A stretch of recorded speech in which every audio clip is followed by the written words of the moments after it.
Hey everybody, so welcome to this special episode of the Daily Show where it's a Q&A session with myself.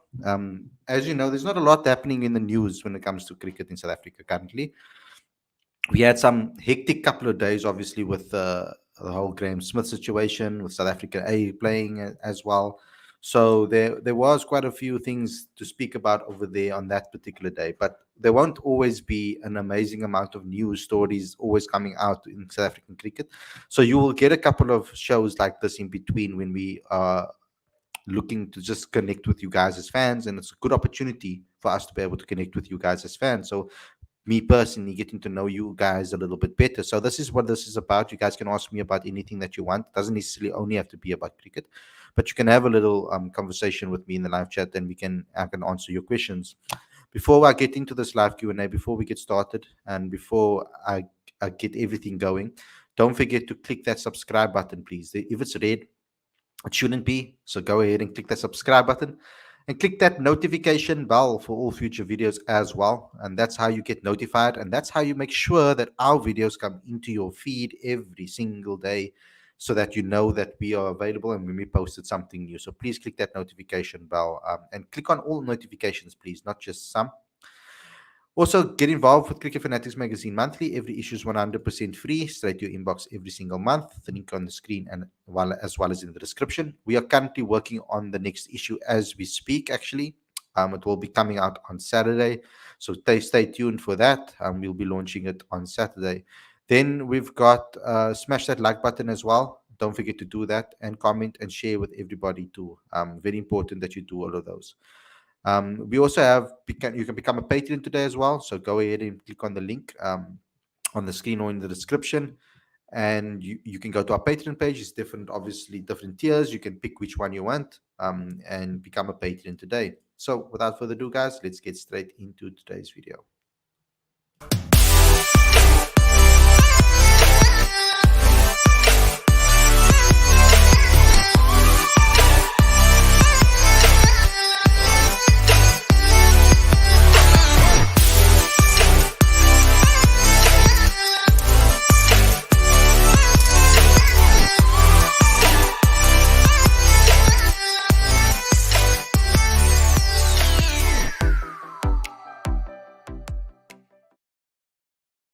Good evening, everybody, and welcome to Cricket Fanatics Magazine. This is your daily show. I'm your host, Khalid, and this is the show where you guys get to ask me any questions that you want to ask me, personal or other. I won't guarantee that I'll answer all the personal questions, but at least I'll answer all your cricket questions. So get them into the live chat. It's very important that you do so. So that's how we're going to do it. We never put up a questionnaire on the actual Instagram account this time around because that's for tomorrow's show. That's our normal fan Q&A session. But for today's show, we decided we wanted to dedicate this completely and to you guys in the live chat. So let's get into it. There's actually something I want to say as well. One of the close friends of our channel, Tian Kukamur, is currently watching the Man United versus Chelsea game. So he's going to be at Old Trafford. A dream come true for him too. He sent me a couple of pictures of that I will be posting on social media a little bit later on. He's even got an opportunity to go have supper over here at the gallery. And I mean, excellent. I mean, he's literally sitting in a restaurant having some food at Old Trafford, and he has an opportunity to go watch a game live at the stadium. It's like a dream for me, guys. That's also one of the reasons also that I want to go to England in August, is because the opportunity to go watch Man United live would be like a dream come true for me as well, or at least be in Old Trafford and being close by. On top of that, living your cricketing dreams too, and seeing great stadiums like Lord's and the Oval. I mean, it's like a dream. It'll be a dream come true to me for that tour. So please, guys, help me out. Get involved with the Patreon account and help me out get on my road to England. So yeah, Tian is over there and he's going to be having a good time over there. I hope he's going to enjoy that. Tian is someone also that's very close to the channel, like I said before, but a very good all-rounder that actually faced a horrific injury, an accident actually, an horrific injury that took him a very long time to come back. So it's good to see him getting this experience and performing the way he has been performing, even though it was Division 2. I hope that he gets it. That his career takes off further, and he's another all-rounder that we can throw into the mix. So we spoke about the all-rounders on yesterday's show, of course. But yeah, let's get into the live chat. You guys can ask me any questions. Like I said before, you don't have to only ask me questions about cricket alone. You can ask me personal questions, and I won't guarantee you that I'm going to answer all of them. But let's get into the live chat and have a look at what you guys have to say. So Suraj says, Khalid, brother, do you think Cameron Dalport can be used as a number 7 batter in white ball format? Because Dalport can bat anywhere and he is so destructive and can bowl a medium pace too. I don't know. Like, okay, so me personally, I haven't watched Cameron Dalport when he plays in the other leagues around the world. I specifically only really watched him in the MSL, specifically in domestic cricket. And to me personally, when it comes to Cameron, I like that he has this X factor about him. But when I'm looking at it, there hasn't necessarily been performances from him that I've seen in the MSL that necessarily consistently that screams out to me that, oh my lord, we need to throw him into the Proteas side immediately. Like, he's a decent player and he comes with a class and experience and a certain caliber. But I do think that we have enough all-rounders coming to the system that should maybe get an opportunity ahead of someone like a Cameron Dalport. Because I mean that there are some guys that we spoke about on the show. For example, Dwayne Pretorius, I think, is ahead of him. The way Pretorius has performed, etc. If Cameron Dalport gets put into the squad, he needs to categorically be the person that is the number 1 all-rounder for that position. There shouldn't be a choice, a thought about it. There shouldn't even be a different option or choice. He should categorically be the person that should be in the team. And when you're thinking about all-rounders, we will throw Cameron Dalport into the mix, yes, but does he jump out as the number 1 choice? I don't think so. Now, there are a lot of youngsters that I would rather want to give an opportunity, and this has nothing to do with me being against Cameron or anything. I do think that he's an X-factor player, and I do think he adds a lot of value, especially to our domestic scene. Can South Africa bring back Faf in ODI and T20 format as he's playing good cricket? I mean, T20 format, yes, I don't think ODI, but T20 format could be an option.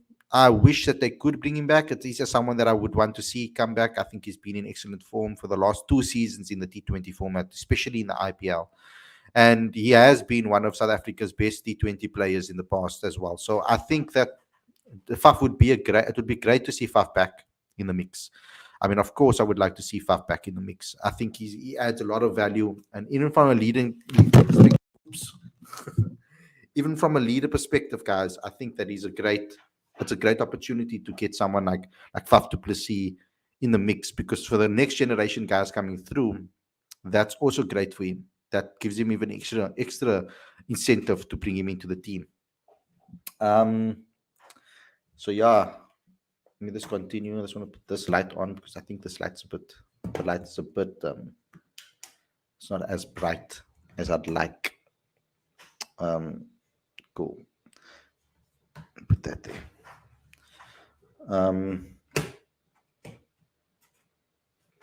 I like to make MacGyvers, guys, when I'm doing these shows. Okay, cool. There's that better. Okay, let's move on to the next question. Khalid, do you think Larson should be back in the Proteas squad? He consistently scored runs in domestic cricket this season. Now, I don't want to just bring players back into the squad for the sake of bringing players back into the squad. I think that if there are players performing in the position that Larson's already performing in, then why bring him? Then why do you need to bring him back into the squad if that's the case? Now, he has been selected as captain of the SAA's team, and he's performed for the SAA side. And with regards to that, that means that he should be getting an opportunity in the Proteas lineup. That means he's the next best in line for that position. Now, they need to think of a role if they're going to bring Heinrich Klaasen back into the team.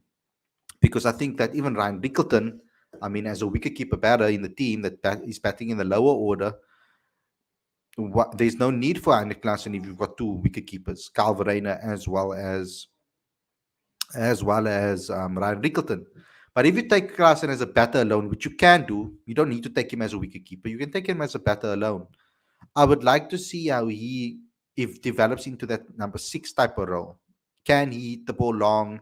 Can he put on the pressure? Can he put the pressure on the opposition when we are in a difficult period, etc.? So I would like to see him develop into that. And if he's performing and putting runs on the board, he should be in the ODI squad. That's how it works, you know. But if there are players already that are, if we have a main player in the position and a next in line, then he has to wait for his opportunity, because the others that are waiting to get their chances are in the wings. So they need to also have an opportunity to do so.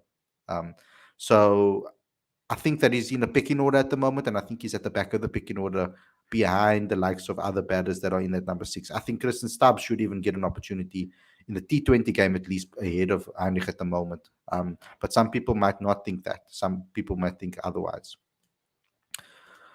Khalid, Quinton de Kock, an overrated play in T20s. Just look at the strike rate after power play. It is miserable. I think Quinton has been going through a difficult time, though, guys. Sorry, let me just do this. Just fix this quickly. I'm just going to stop the cam quick.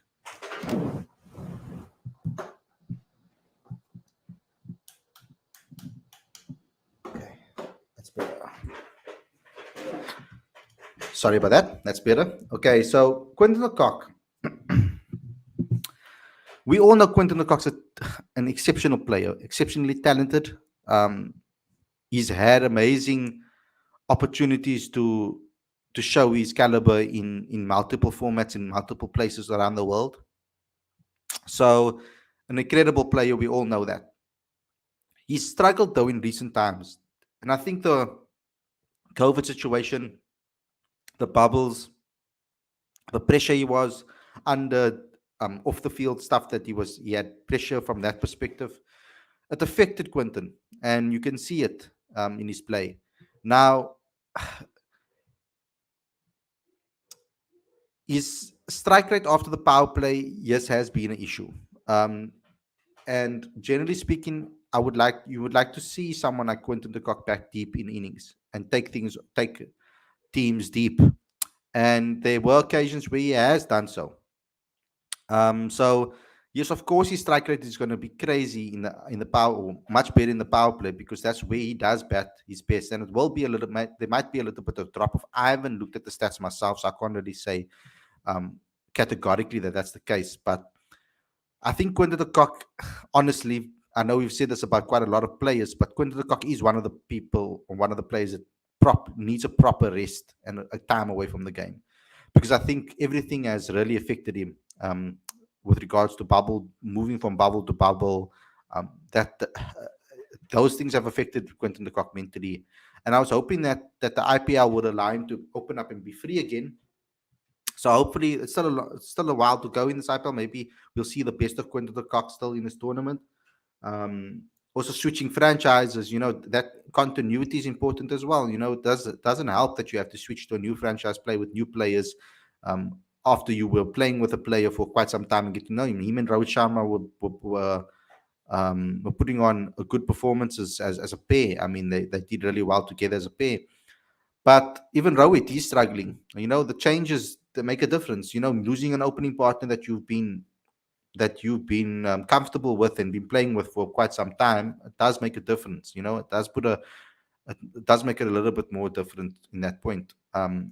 Yes, agreed on the Quinton point, says Vishal Sinha. Yes, and we would like him to improve it, but I do think that it depends. Quinton de Kock, I think, is dependent on me personally. He's dependent also on who he has in his team, who's coming in next, and who's batting with him. It does make a difference. I feel that Quinton de Kock in the power play is the type of guy that you need to let him face as many balls as possible. Don't let him get bogged down and not face balls in the power play. It's very important that his partner in the power play allows him also some strike, because then he gets impatient and starts doing crazy things. So I would rather want him to face as many possible balls in the power play as possible and get that level.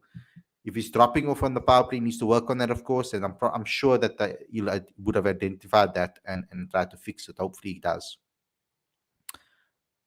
Do you think we should go with 2 spinners in the ODI setup? For me personally, that will be a better balance.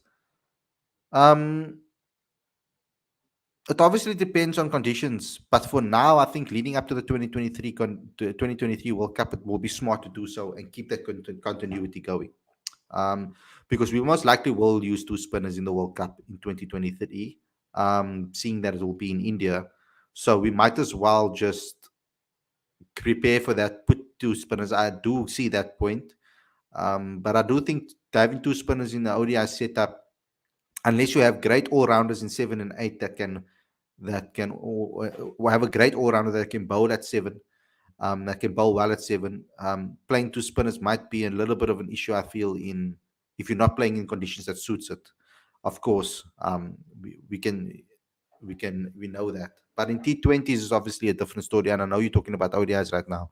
But if we're preparing for the 2023 World Cup right now, we should get used to building those dynamics in the team. So it would be a good idea, I think, to play two spinners in the ODI setup. It's important that we do so. If we're going to prepare and we're going to play two in the World Cup, of course. If you were a cricket player, what IPL team would you want to play in based on coaches and teammates of the team? It's an excellent question, Lisa. It's difficult because all the years I've been supporting RCB because of Kohli and AB and those guys, and then but I've never really full on support. I just said I do at the team, but right now I would want to. It's difficult. It's a tricky one because not only one team that I'd want to play for. Um, I'd like to bat with Deva Brewers, or I'd like to actually, to be honest, probably Sunrisers Hyderabad at the moment. I'd like to bat with Aiden and bowl with Janssen because I myself was an all rounder in my days when I was younger. So I would also, and I'm also a left arm seam. So I would like to probably bowl with Janssen and bowl with those guys and be with Dale Steyn and all of those guys over there. Muralitharan's a great guy. I've met him actually before at the IPL when I was working for one of my friends' family's companies. At the IPL when it was in South Africa, and I got to meet Muralitharan and I had a conversation with him. Very nice guy, friendly guy. So I wouldn't mind to be in his presence too. But generally, I think I'll speak SRH for now. It's not necessarily my favorite IPL team, but I'm enjoying the cricket they're playing. I'm enjoying the team. I'm enjoying everything with regards to that. And the owner, I'm a big fan of the owner too. So let's go to Bibik. Khalid, should CSA consistently prepare spinning track at least in one of the games in most of the test series? This would inspire the next generation of spinners too. I don't think South Africa at the moment have a problem with generating spinners. Now, we've got an excellent actual story in the next issue of the magazine that's going to touch on that because South Africa's development of spinners over the last 5 to 10 years, or let's say 5 years, has been excellent. I think we're producing quite a lot of spinners coming through the system, which is very cool to see because if you think about it, we've got that, and all of them, almost all of them, have ability with the bat. So besides Keshav Maharaj, you have there. You know about the Braves, of course, and Imran in the past, but you got the likes of Bjorn Fortuin, you've got the likes of Sinaran Buttasamy, you've got George Linder, you've got Bryce Parsons, you've got Sir Brian, you've got Sean Von Berg, you've got Simon Harmer. All of these guys are South African guys playing in our system and that used to play in our system. Some of them maybe Kolpak deals and came back and stopped playing again domestically. And then you've got your more specialist spinners like Sia Mahima, and you've got Junaid Dawood, and you've got trying to think of all of them in my head right now, and I can't get all of them to my head, but you guys can remind me of some of the others. But we have some specialists also coming through the system. We had Jay de Klerk, which I'm not so happy that he hasn't really maybe lived up to the hype that there was always around him. I think he's still maybe developing his game and finding his game. There was a very, very talented spinner that I remember watching at Kyle Majolovic, Odis Malefe. What a player he was. I think he took like 21, 23 wickets in that tournament that season. So it was an excellent performance from him. So yeah, Neil Fellaini is another guy that I know pretty decently. He was also a very good player. He is still a very good player. Um, so yeah, we are producing quite a few spinners coming through. We even have the ambidextrous spinner as well. You know all about him. Don't have to even mention it. So yeah, spin is becoming more and more of a asset for South African cricket, and we are seeing more and more spinners coming through the system, which is a great thing for our future. So I don't think we need to prepare spinning tracks because we do have a couple of ones that are turning a lot more than they used to. So I don't think we need to prepare them. Um, I think that naturally, because of global warming and the way things are going, naturally we will be seeing more spin come more in it, be more handy in our game, especially with the amount of spinners we're producing coming through. What changes would you make in our 11 in ODIs after the disaster against Bangladesh? Clearly, we cannot have Malan, Pavuma, RVD, Verena all together in the 11 with all being accumulators. Yeah,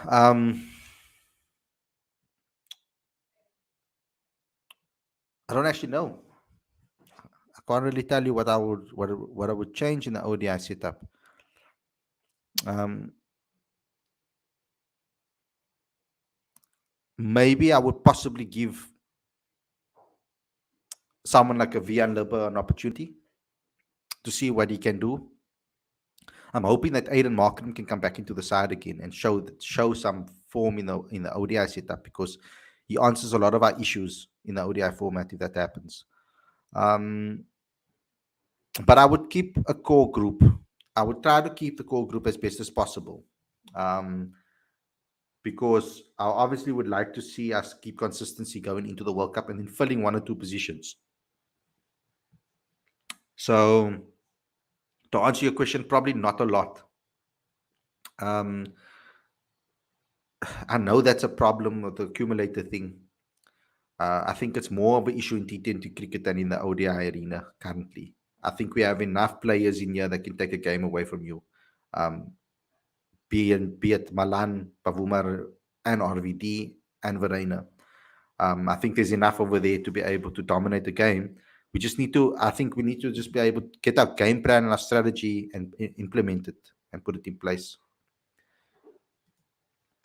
Why Quintercock failed to perform in the ICC tournament, yet to get a century in the ICC tournament, does he just put in extra pressure on himself?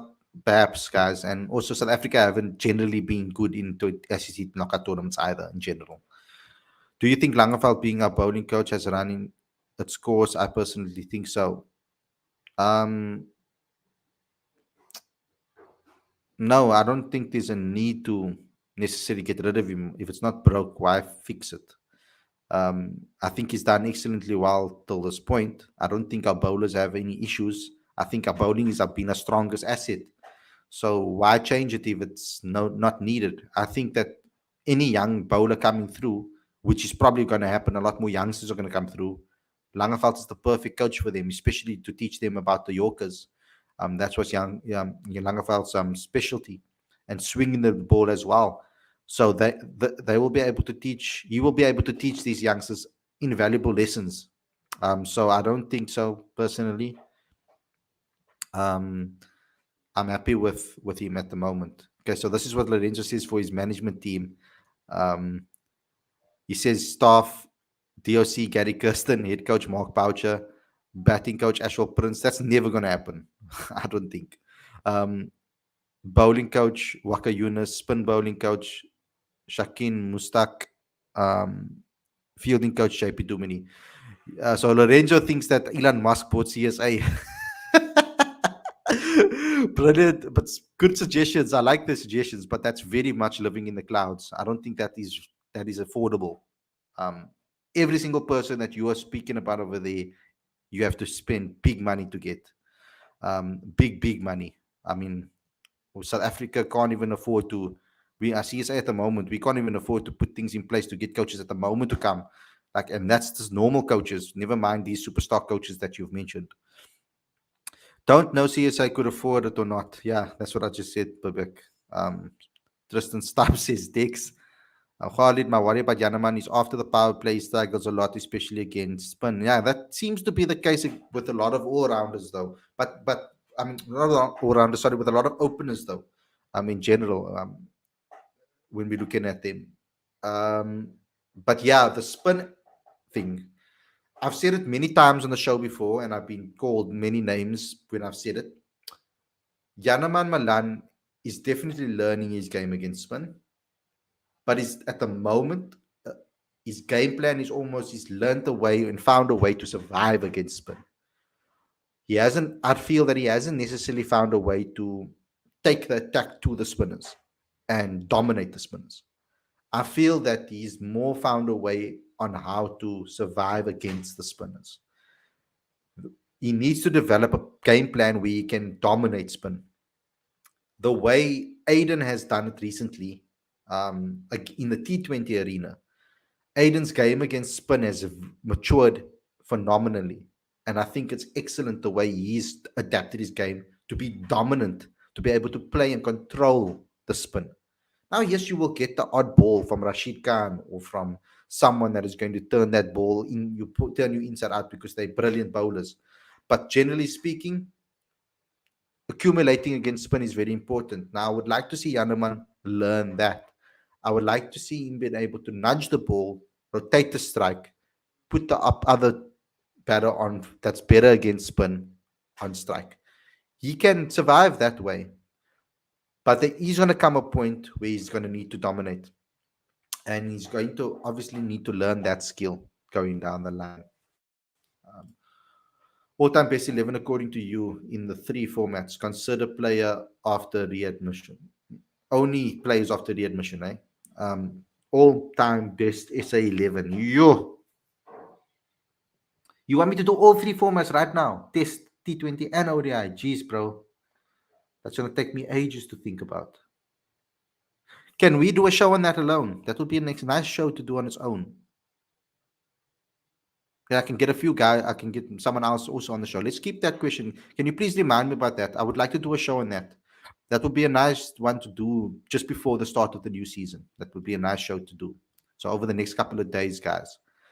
For the next ODI World Cup, should CSA arrange some batting camp just to deal with spin and rotate strike against spin? I think we've been okay against spin, to be honest. I think South Africa's problem hasn't necessarily been with against spin in recent times. We've actually struggled against the seam swing moving deliveries more than we've struggled against spin. So I think I'm happy with the way we've performed against spin. We need to learn how to play those moving deliveries. When the bowler like Shami is bowling at you and the ball's swinging and moving around, we need to find a game plan on how to dominate that.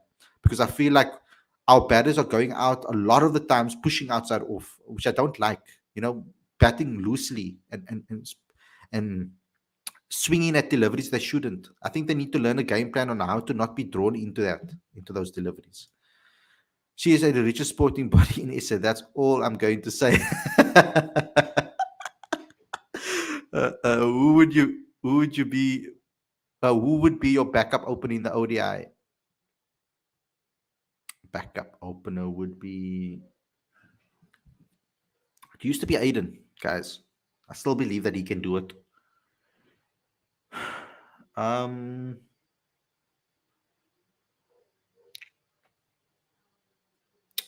It's still Aiden for me, guys. I know you guys maybe don't agree with me, but I still see him as a potential opener for South Africa. I think he really can do it. I believe that he has all the capabilities to do so.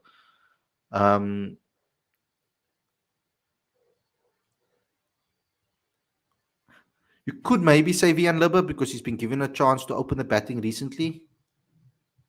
He could be a potential opener.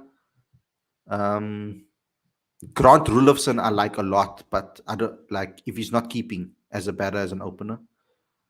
Tony De Zorzi is another option, even though he bats 3, 4, and opens. It varies according to who's available, so he's another option. I think Tony De Zorzi would be a nice. I think South Africa will probably have a player. Will probably have backups that are versatile that can play in opening and number 3 and number 4. Like can play anywhere in that top 4. I think they will obviously move towards that. I think we're going towards these players that are adaptable and they can change their styles. I think that's what's happening. Holly, what's your personal feeling when you mention the name Lawson Naidu? Your first impressions? My first impressions has been stern. Um, he's very stern and firm in his beliefs, and a strong man, strong natured. That's what comes to mind. I don't know him well enough to be able to give an opinion. I would like to have a conversation with him. So maybe try and get an interview with him and have a conversation, and then we can get to know him and think about it. Because we look at things from the surface, and sometimes we blame people for things that are not really their fault or not their um, it's not really their reason for failing. I'll give Manchester United. Manchester United is a good example. Ralph Ragnick is one of the best footballing minds in football. Yet he couldn't get these players to play. This bunch of twats that are playing currently for Man United. He couldn't even get them to put a performance to get a performance out of them. And yet he's one of the greatest football minds. That doesn't mean that the problems lie with him alone. There's other structural things that Manchester United is making it bad. Now, similarly with CSA, he came into a shitstorm. He came into something that was very difficult for him to be able to operate normally.